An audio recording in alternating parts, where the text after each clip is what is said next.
Complete education के official YouTube channel पे आप सभी का स्वागत है। आज हम लोग जीव विज्ञान के एक बहुत ही महत्वपूर्ण टॉपिक को पढ़ने वाले हैं, जिसका नाम है पादप हार्मोन। यदि आप वर्ग 10 में हैं तो आप लोगों ने हार्मोन से संबंधित एक चैप्टर पढ़ा है, जिसमें अंतःस्रावी ग्रंथियों के बारे में आप लोगों ने विस्तार से पढ़ा होगा।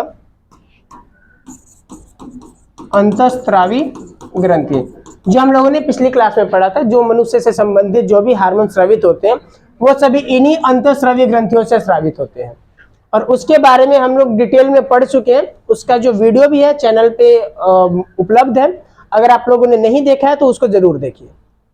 आज जो हम लोग पढ़ने वाले हैं पादप हार्मोन्स के बारे में, यानी कि पौधों के अंदर कौन कौन से हार्मोन स्रावित होते हैं, उनका क्या काम होता है। ठीक है, तो इसी के बारे में आज का हमारा जो है कंप्लीट टॉपिक रहने वाला है। पौधों के अंदर जो है मुख्य रूप से जो देखा जाए तो दो तरह के हार्मोन पाए जाते हैं। पौधों के अंदर मुख्य रूप से दो तरह के हार्मोन पाए जाते हैं। एक होता है वृद्धि प्रवर्धक और एक होता है वृद्धि रोधी। वृद्धि प्रवर्धक और वृद्धि रोधी, यानी कि एक हार्मोन का ऐसा प्रकार होता है जो वृद्धि करवाता है, और एक ऐसा प्रकार होता है जो वृद्धि को रोकता है। दो तरह के हार्मोन स्रावित होते हैं पादप के अंदर। एक ऐसा हार्मोन है जो वृद्धि करवाएगा और एक ऐसा जो इसको रोकेगा। तो जो वृद्धि करवाता है उसको हम लोग बोलते हैं वृद्धि प्रवर्धक, और जो वृद्धि को रोकता है उसको हम लोग बोलते हैं वृद्धि रोधी। कितने प्रकार के हार्मोन पादप में? दो प्रकार के। कौन कौन से? वृद्धि प्रवर्धक और वृद्धि रोधी। आगे हम लोग देखते हैं वृद्धि प्रवर्धक को। जो वृद्धि प्रवर्धक हार्मोन है ये बेसिकली होता है आपका तीन प्रकार का। जो वृद्धि प्रवर्धक हार्मोन है आपका बेसिकली होता है तीन प्रकार का। ऑक्सिन होगा, जिबरलिंस होगा और साइटोकाइनिन होता है। ऑक्सिन, जिबरलिंस और साइटोकाइनिन। तो अब हम इन तीनों हार्मोन्स को विस्तार में देखेंगे और उसके बाद हम लोग जो है इस टॉपिक को आसानी से समझेंगे। सबसे पहले यहाँ पे अच्छा, इसके जो वृद्धि रोधी हार्मोन है उसके भी यहाँ पे नाम लिखे हुए हैं। दो होते हैं, एक होता है आपका एब्सिसिक एसिड और एक होता है इथाइलिन। इथाइलिन एक ऐसा हार्मोन है पादप के अंदर पाया जाने वाला जो कि गैसीय अवस्था में रहता है। तो क्वेश्चन पूछ लेता है कि निम्नलिखित में से कौन सा हार्मोन गैसीय अवस्था में पाया जाता है पादप के अंदर, तो इथाइलिन आपको याद रखना है। इथाइलिन का और भी महत्वपूर्ण योगदान रहता है पौधों के अंदर, किस तरीके से क्या काम करता है सब हम लोग विस्तार में देखते हैं। सबसे पहले आता है आपका जिबरलिन। जिबरलिन जो हार्मोन है ये वृद्धि प्रवर्धक हार्मोन है।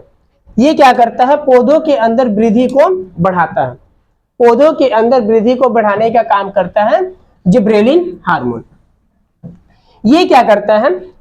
जो बीज आप लोग देखे ना, बीज में अंकुरन करवाता है।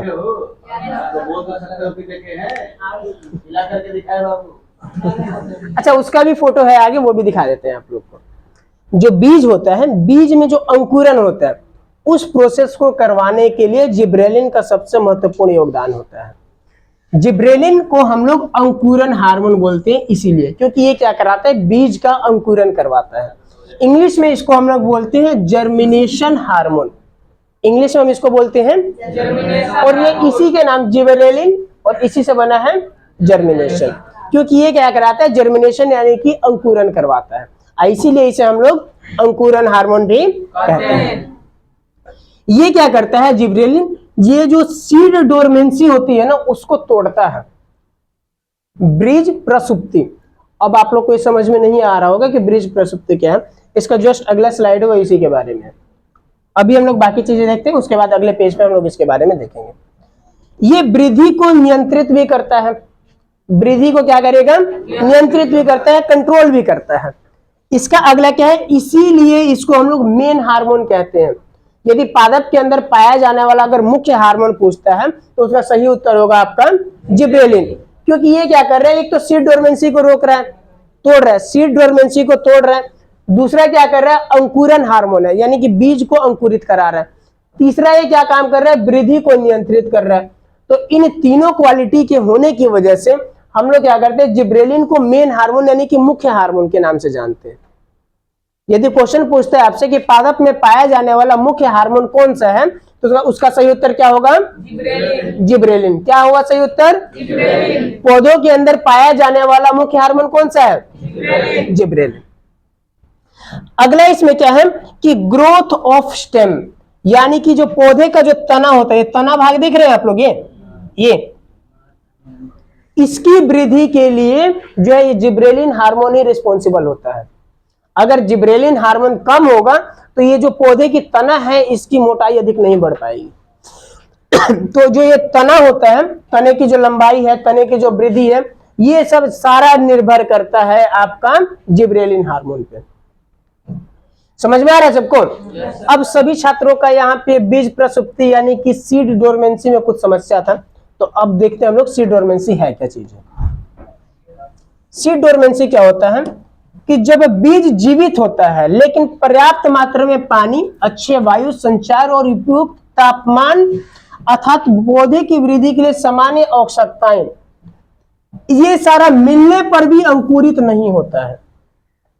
इसको हम लोग बोलते हैं बीज प्रसुप्ति, यानी कि जब हम लोग बीज डालते हैं, बीज को जब हम लोग बोते हैं, अब उसको हम लोग खेत में जो है पानी भी देते हैं, उस समय खाद वगैरह भी डालते हैं वहां पे उसको पर्याप्त देखिए जलवायु के हिसाब से हम लोग फसल रोपते हैं, इतना तो आप लोग को मालूम होगा, यानी उसको वायु भी पर्याप्त मात्रा में मिल रहा है। सीजन के हिसाब से पौधे लगाए जाते हैं, यानी कि ऐसा नहीं होता है कि जब धान रोपने का मौसम है उस मौसम में कोई गेहूं रोप रहा है, ऐसे तो नहीं होता है। यानी कि जितना तापमान चाहिए उसी के अनुसार हम लोग रोपते हैं। ये सारी चीजें मिलने के बावजूद भी बीज जो है अंकुरित नहीं हो पाता है। ये सारी चीजें मिलने के बावजूद भी जब बीज अंकुरित नहीं हो पाता है, इसको हम लोग बोलते हैं बीज प्रसुप्ति, यानी सुप्ति यानी कुछ सोया हुआ, ऐसा दिख रहा है कुछ नाम में, यानी बीज क्या है? सोया हुआ है। तो ये जो आपका जिब्रेलिन हार्मोन है, ये क्या करता है? बीज प्रसुप्ति को तोड़ता है, यानी कि बीज को अब जगा देगा कि बाबू चलो अंकुरन होना चालू करो।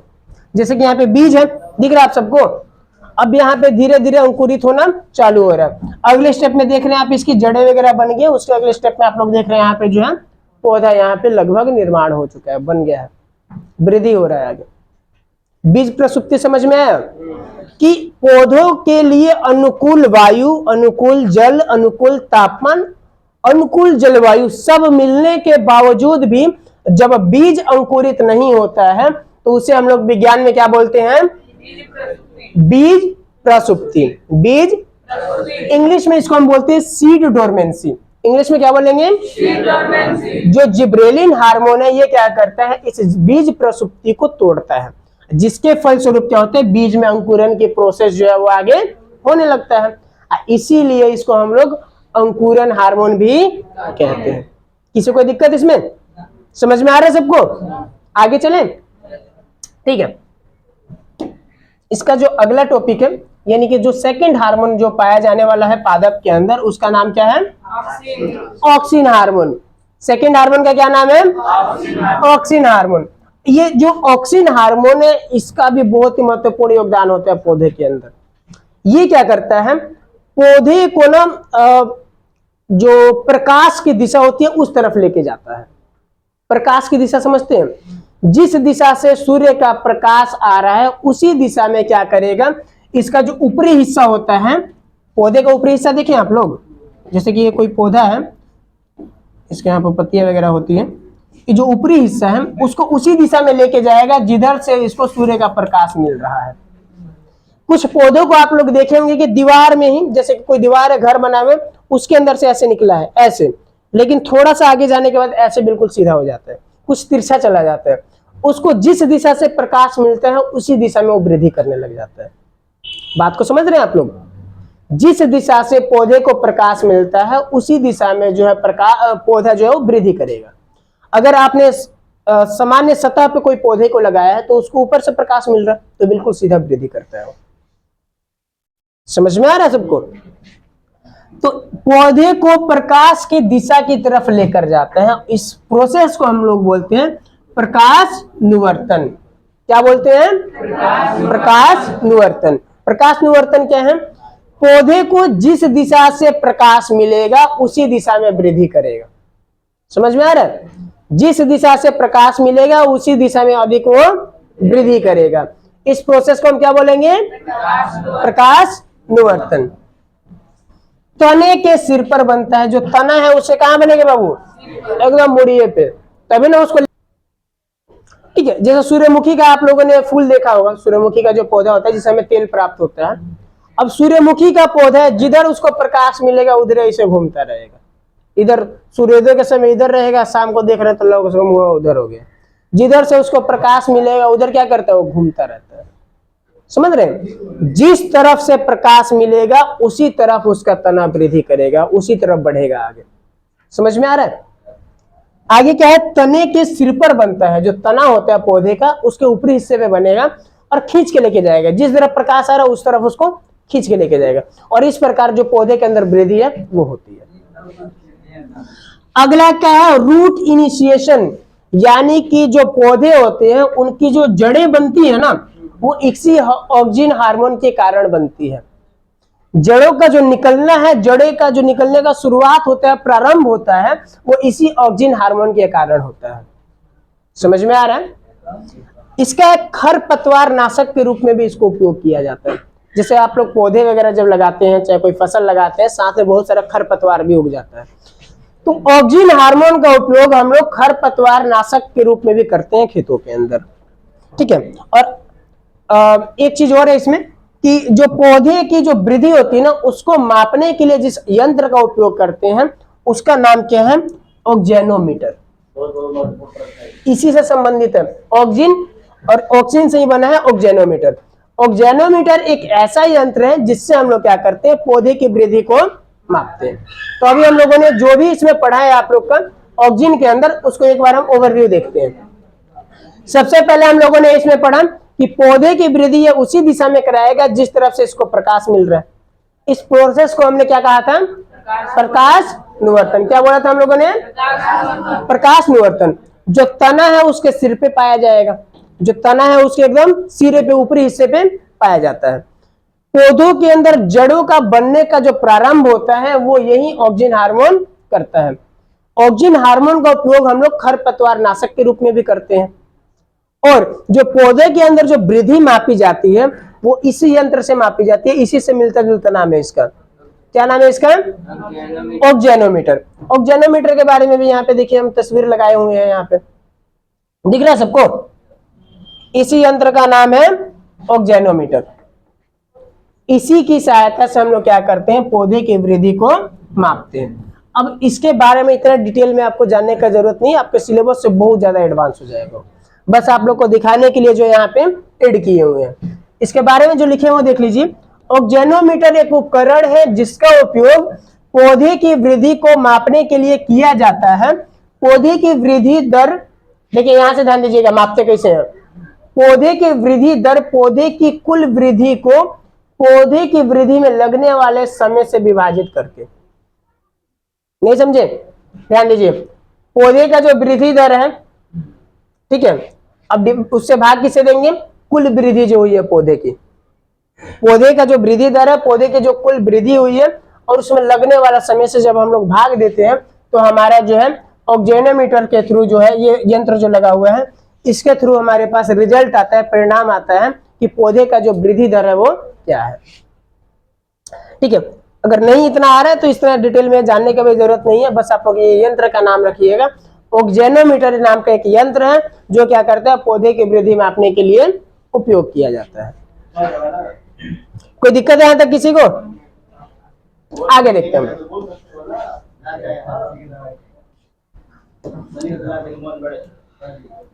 खांसी का भी दवाई है बाबू, अधिकई का भी दवाई है। फिलहाल अभी पढ़ाई कर जाती है। साइटोकाइनिन्स, जो पादप हार्मोन में वृद्धि हार्मोन का जो तीसरा प्रकार है उसका नाम क्या है, साइटोकाइनिन। साइटो यहाँ पे नाम से पता चल रहा है, साइटो यानी कि सेल, कोशिका। बताए थे आप लोग को कि बायोलॉजिकल नेम जो है कोशिका का क्या है, वो साइटो है। तो साइटोकाइनिन्स क्या करता है, एक रसायन है जो कोशिका विभाजन तथा जड़ों का निर्माण को बढ़ाता है। साइटोकाइनिन क्या करता है, जो कोशिका का जो विभाजन है ना, तेजी में करवाता है। पौधों के अंदर कोशिका विभाजन करवाने के लिए कौन सा हार्मोन रिस्पॉन्सिबल होता है, साइटोकाइनिन। कौन सा हार्मोन होता है? साइटोकाइनिन। यदि हम आपसे पूछें कि कोशिका के अंदर कोशिका विभाजन कौन सा अंग कराता है, कौन सा कोशिकांग जो है कोशिका विभाजन कराता है, याद है किसी को? गलत जवाब बताइए। सही उत्तर है इसका, सही उत्तर क्या होगा आपका? सेंट्रोसोम। सेंट्रोसोम आपको कोशिका वाले चैप्टर में वर्ग 9 में आप लोग पढ़े थे। तो सेंट्रोसोम क्या करता है? एक कोशिकांग, एक कोशिका के अंदर पाया जाने वाला एक अंग है जो कोशिका विभाजन कराता है। जिस भी कोशिका के अंदर जितना अधिक सेंट्रोसोम होगा उसमें कोशिका विभाजन उतना तेजी से होगा। जिस अंग में जितना कम सेंट्रोसोम होगा उसमें कोशिका विभाजन उतना कम होगा। हमारे शरीर की अगर यदि बात करें तो यकृत के अंदर सबसे अधिक कोशिकाएं सेंट्रोसोम पाया जाता है, जिसकी वजह से काफी तीव्र गति में यहाँ पे कोशिका विभाजन होता है। लेकिन यदि बात करें सबसे कम या कह सकते नहीं पाया जाता है, वो होता है तंत्रिका कोशिका। समझ में आ रहा है? अब यहाँ पे क्या है कि साइटोकाइनिन एक हार्मोन है जो क्या करेगा कि कोशिका विभाजन कराने में मदद करेगा। समझ रहे बात को? होता है किसकी वजह से? सेंट्रोसोम की वजह से। लेकिन साइटोकाइनिन एक हार्मोन है जो कोशिका विभाजन में मदद कराएगा। जितना अधिक कोशिका विभाजन होगा उतना तेजी से वृद्धि होगा। इसी प्रकार जो है इसमें जड़ों का निर्माण को बढ़ाने में भी यही जो साइटोकाइनिन है यही मदद करता है। समझ में आ रहा है? कोशिका विभाजन कौन कराएगा? Cytokinin. Cytokinin delay biological ageing. Delay यानी देरी करता है किसमें? बायोलॉजिकल एजिंग में। यानी कि जो उम्र, जैसे कि पौधे देखते हैं आप लोग, पौधे का एज जब बढ़ता है तो इसका उदाहरण हम देते हैं मनुष्यों के ऊपर। कुछ लोग एज ज्यादा हो जाता है लेकिन फिर भी वो कम एज के लगते हैं। समझ में आ रहा है आप लोग को? ये क्या करता है? साइटोकाइनिन जो है ये पौधों के अंदर से नहीं काम करता है। पेड़, उसका एज तो बढ़ता है लेकिन वो कम बूढ़ा लगता है, कम बुरा लगता है। ये काम कौन कराता है? साइटोकाइनिन। बायोलॉजिकल जो एजिंग है, उम्र का बढ़ना है, उसको डिले कराता है, देरी से कराता है। समझ रहे हैं? Higher in fruit and seed. ये बहुत ही इंपॉर्टेंट यहाँ पे लाइन लिखे हुए हैं कि जो साइटोकाइनिन है सबसे अधिक कहां पाया जाएगा? फ्रूट्स में और बीज में। फल और बीज में सबसे अधिक मात्रा में पाया जाता है बाबू, याद रखिएगा। ये 1 नंबर में पूछता है डायरेक्टली ऑब्जेक्टिव में, वस्तुनिष्ठ में, कि जो साइटोकाइनिन है सबसे अधिक कहां पाया जाएगा? फलों में और बीज में। फल में और बीज में। जो स्टोमेटा के बारे में पढ़े आप लोग? रंध्र, रंध्र नहीं पढ़े हैं? पेड़ों की जो पत्तियां होती हैं उसके अंदर जो सूक्ष्म सूक्ष्म छिद्र होते हैं उसको खोलने का काम जो है यही साइटोकाइनिन करता है। जो पत्तियां होती हैं इसके अंदर यहाँ सूक्ष्म सूक्ष्म छिद्र होते हैं कि नहीं होते हैं? जहां से वो अपना श्वसन की प्रक्रिया भी करते हैं। यही जो स्टोमेटा है यानी कि रंध्र है, यही खुलने की वजह से वाष्पीकरण की प्रक्रिया भी हो पाती है। हाँ, जो पौधों के अंदर पाया जाने वाला जो जल है, पौधों के अंदर जो पाया जाने वाला जल है, जब सूर्य के प्रकाश के संपर्क में आता है तो यहाँ से हीट होके यानी गर्म होके वाष्प बन के यहाँ से उड़ता है। वो भी इसी रंध्रों के खुलने की वजह से होता है। और जो रंध्र है इसको खोलने का काम कौन करता है? साइटोकाइनिन। खोलने का काम कौन करता है? साइटोकाइनिन के बारे में कुछ प्रमुख बातें एक बार हम फिर से देख लेते हैं। सबसे पहला काम क्या है इसका? कोशिका विभाजन कराएगा। सबसे पहला काम क्या करेगा? कोशिका विभाजन कराएगा सबसे अधिक मात्रा में। साइटोकाइनिन सबसे पहला काम कोशिका विभाजन कराएगा। दूसरा इसका काम है कि जो बायोलॉजिकल एजिंग है उसको थोड़ा डिले कराएगा कि आराम आराम से होगा। तीसरा इसका सबसे महत्वपूर्ण जो लाइन है वो यही तीसरा ही है कि सबसे अधिक कहां पाया जाएगा? फल में और बीज में। और इसका आखिरी बिंदु है कि रंध्रों को जो खोलने का और बंद करने का, खोलने का जो काम करता है वो कौन करेगा? साइटोकाइनिन। किसी कोई दिक्कत इसमें? आगे चलते हैं हम लोग। देखिए ये जो हार्मोन अभी जो हम यहाँ पे बोर्ड पे लिखे हुए हैं, ये भी एक वृद्धि हार्मोन का ही प्रकार है। ये आपके वैसे सिलेबस में नहीं है लेकिन कई बार वस्तुनिष्ठ में पूछ लेता है। इसलिए हम इसको भी यहाँ पे ऐड किए हुए हैं। आप लोग इसके बारे में भी देख लीजिए। इसका नाम है फ्लोरिजन हार्मोन। हार्मोन का नाम क्या है? Florigen hormone. नाम क्या है इसका? Florigen hormone. फ्लोरिजन हार्मोन क्या करता है? जो फूल होते हैं ना, फूलों के निर्माण के लिए रिस्पॉन्सिबल होता है। जिस पौधों के अंदर जितना अधिक फ्लोरिजन हार्मोन होगा, उसमें पुष्प का निर्माण उतना अधिक होगा। पुष्प के निर्माण के लिए कौन सा हार्मोन रिस्पॉन्सिबल होता है? Florigen hormone. यहां हिंदी में लिख देते हैं हम, फ्लोरिजन।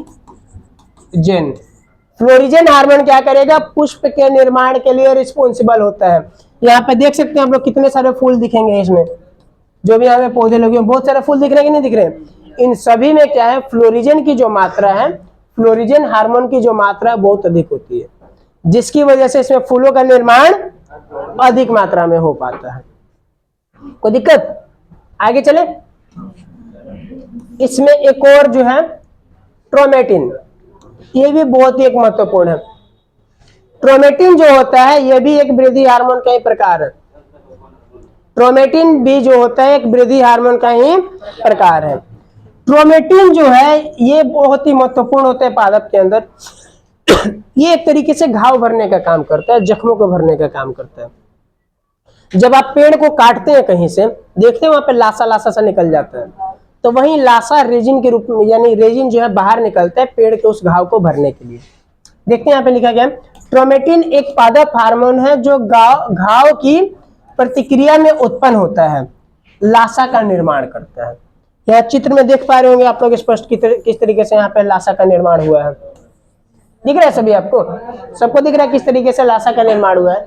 ये जो लासा का निर्माण होता है वो ट्रोमेटिन हार्मोन की वजह से ही होता है। पौधों के अंदर जो लासा का निर्माण होता है किसकी वजह से होता है? यह चित्र में आप लोग देख सकते हैं, बहुत ही अलग अलग प्रकार के यहाँ पे जो पौधे से निकलता है वो लासा को दिखाया गया है। ठीक है, तो ये सभी आप लोग देख सकते हैं बिल्कुल ध्यान से। ये ट्रोमेटिन हार्मोन की वजह से ये लासा का निर्माण होता है और ये पादप के अंदर से निकलता है। समझ में आ रहा है सबको? इसी प्रोसेस यहाँ पे देखिए, यहाँ पे गोंद इधर निकल रहा है, गम जिससे रबड़ वगैरह बनाया जाता है, टायर बनता है जिससे। रबड़ की कोई भी वस्तु उपयोग करते हैं आप, वो ऐसे ही पादप से प्राप्त किया जाता है। इसको ना पहले यहाँ पे कट लगाया जाता है, आप लोग ध्यान से देखिएगा, इधर कट मारा हुआ है।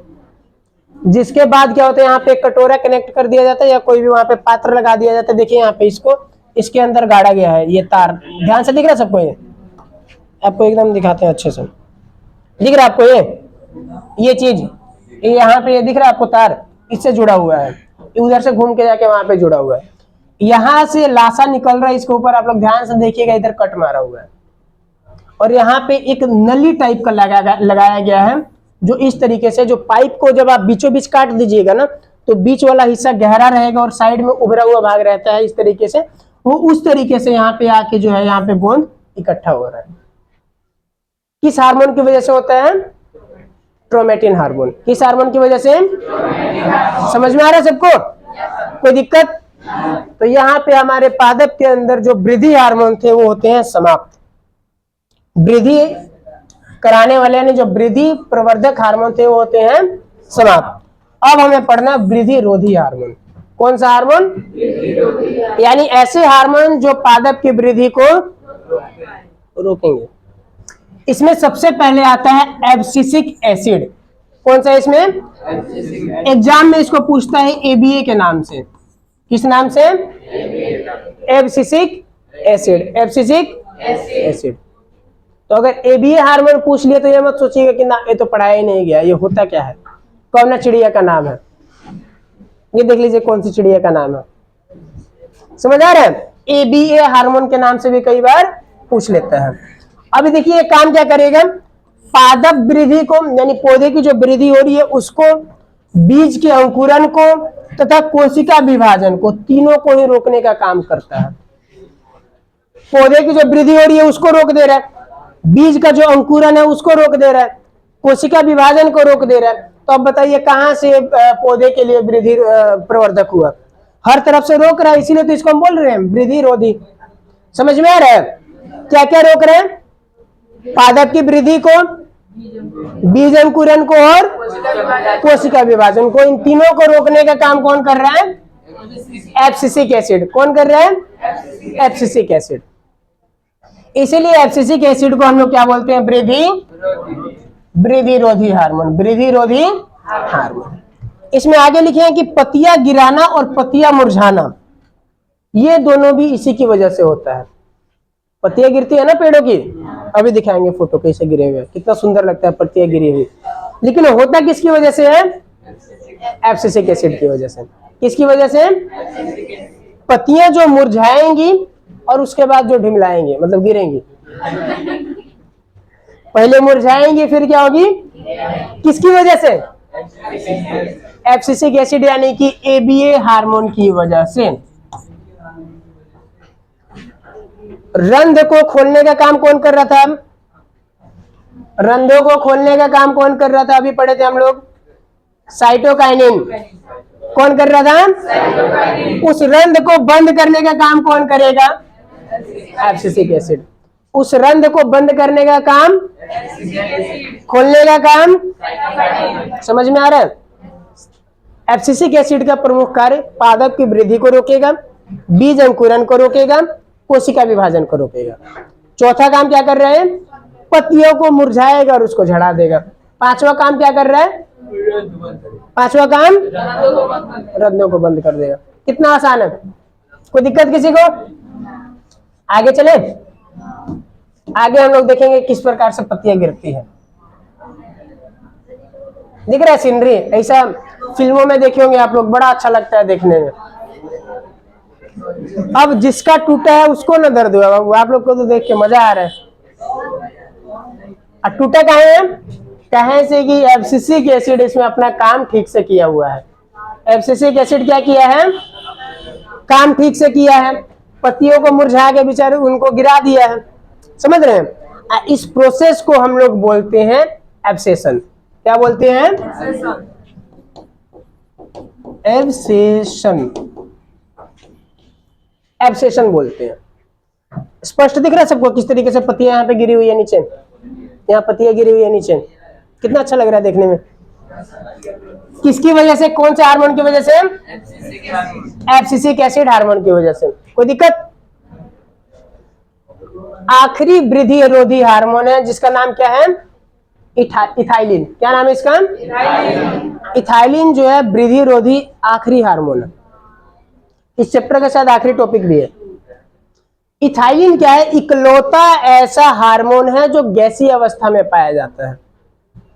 पादप के अंदर पाया जाने वाला इकलौता ऐसा हार्मोन है जो किस अवस्था में पाया जाएगा? गैसीय अवस्था में पाया जाता है। ये यहां लिखा हुआ है। इथाइलिन क्या करता है? फलों को पकाने में मदद करता है। जो पेड़ पे प्राकृतिक तरीका से जो फल पकते हैं ना अपने आप, जैसे फल वगैरह छोड़ दिया पेड़ पे पक गया, अब फिर जब टबकेला तब लाके घर पे खाते हैं आराम से, जैसे आम वगैरह, तो वो होता है किसकी वजह से? इथाइलिन की वजह से। लेकिन देखिए होता नहीं है ऐसे, आम छोड़ दिए पेड़ पे, पता चल रहा पड़ोसी जाके तोड़ के खा गए सब। तो थोड़ा इस पे भी ध्यान देना पड़ता है, क्या कि ईमानदारी जो है थोड़ी बहुत है, अपने सामान का ध्यान रखना चोरी बहुत है। तो जो है प्राकृतिक तरीका से जो फल को पकाने का काम कौन करता है? Ethylene hormone. इथाइलिन हार्मोन क्या करेगा? प्राकृतिक तरीका से जो फल को पकाता है। आम खाए हैं सभी? आम का जब डंटियां ऊपर से तोड़ते हैं तो चोप निकलता है, कुछ वहां से ऐसा निकलता है ना, चिपचिपा द्रव्य टाइप का निकलता है कि नहीं निकलता है? इथाइलिन हार्मोन ही होता है वो। और वो इधर उधर लग जाता है तो घाव हो जाता है, तो घर के लोग बोलते हैं पहले ओकरा के गार लेने में से, बोलते कि नहीं बोलते? इथाइलिन हार्मोन होता है वो। जैसे जैसे क्या होता है कि आम जब पकने लग जाता है, जब लास्ट में बिल्कुल पक जाता है ना, तब देखिएगा वो जो चोप है बिल्कुल ना की मात्रा में वहां से निकलता है। लेकिन अगर कच्चा तोड़िएगा तो पता चल रहा आधा गिलास उसमें चोपे निकल गया है। होता है कि नहीं होता है? मतलब अधिक मात्रा में निकलता है। तो आम के अंदर जो चोप का भी निर्माण होता है, चाहे ऐसे फलों के अंदर जो चोप का निर्माण होता है, किसकी वजह से होता है? इथाइलिन की वजह से। समझ में आ रहा है? और ये क्या करता है, सीड डोरमेंसी को रोकता है। वृद्धि रोधी बोल रहे हैं ना इसको, तो करता क्या, सीड डोरमेंसी यानी कि बीज प्रसुप्ति को रोकता है। बीज प्रसुप्ति क्या था कि बीज को उसके अनुकूल हवा, पानी, तापमान, जलवायु सब मिल रहा है, बावजूद उसके अंकुरित नहीं हो पा रहा है। और उसको कौन नहीं होने दे रहा है, इथाइलिन। इथाइलिन उसको नहीं होने दे रहा है कि ना ऐसे ही रहते। लेकिन फिर सीड डोरमेंसी को तोड़ने का काम कौन करता है, कौन तोड़ता है सीड डोरमेंसी को, जिब्रेलिन हार्मोन। कौन तोड़ता है, तो सीड डोरमेंसी को रोकता कौन है, सीड डोरमेंसी को कौन रोकेगा, और उसको तोड़ता कौन है, कोई दिक्कत है इसमें किसी को? आज हम लोगों ने पादप हार्मोन को एकदम डिटेल में पढ़ा है। उम्मीद करते हैं कि सभी बच्चों को समझ में आया है, ठीक ना। यदि किसी को कोई समस्या आती है, कमेंट सेक्शन खुला हुआ है, लिखिए इसमें। अगर हम जिस तरीके से भी आपको समझा पाए समझाएंगे, अदरवाइज आपके लिए जो है वीडियो बना के एक और वीडियो अपलोड करेंगे और आप यहाँ से देख के उसको आसानी से समझ पाइएगा। तो वीडियो देखने के लिए बहुत बहुत धन्यवाद। और ऐसे ही विज्ञान को, चाहे गणित को, चाहे आर्ट्स को आसान भाषा में पढ़ना चाहते हैं, सीखना चाहते हैं, वर्ग 6 से लेकर वर्ग 12 तक आप किसी भी विषय को किसी भी भाषा में, नहीं किसी भी भाषा में नहीं, हिंदी और इंग्लिश में अगर सीखना चाहते हैं तो एक बार आप हमारे संस्थान से जुड़कर देखिए, आपको मुड़कर देखना नहीं पड़ेगा। वीडियो देखने के लिए बहुत बहुत धन्यवाद।